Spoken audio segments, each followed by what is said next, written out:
তুমি তোমার পরিবারের সদস্যদেরকে নামাজের আদেশ করো, নামাজের আদেশ করো।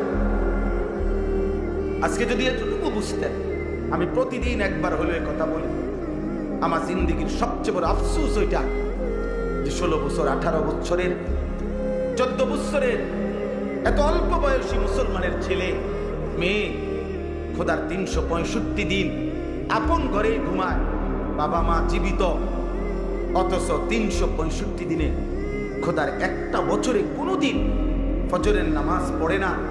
আহা, বাবা মা জীবিত, মুসলমানের সন্তান এত বড় নিকৃষ্ট কিভাবে হয়? আর মুসলমানের মা বাপ এই সাকাফেল কেমনে হয়?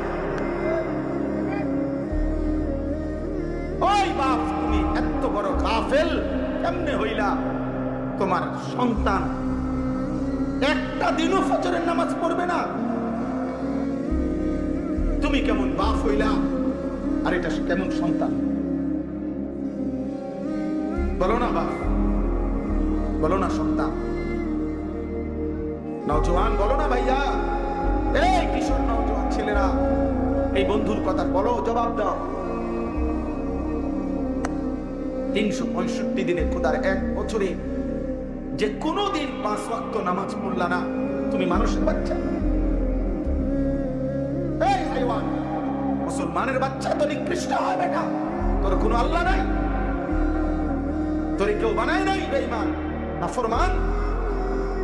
তোর কোনো সৃষ্টিকর্তা নাই, তোর কোনো নবী নাই, তোর জন্য কেউ 23 বছর কাঁদে নাই, তোর কোনো ধর্ম নাই বাপ, তোর কোনো কিতাব নাই,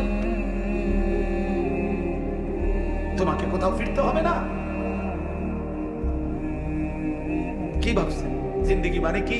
ভাত তরকারি, পেশাব পায়খানা, মোবাইল, নারী, ছবি, খাতা বালিশ আর দোকানদারি, আর বন আর বিড়ি, চার বিস্কুট, পেঁয়াজ আর আলু সব, আপেল আর মালটা, এরই নাম জীবন? খালাস, এরই নাম জিন্দেগি? বলো না বাপ।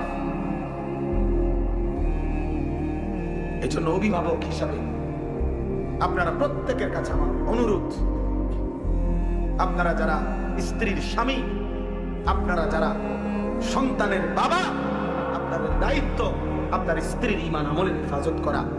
আপনার দায়িত্ব খোদার কসম, আপনার ছেলে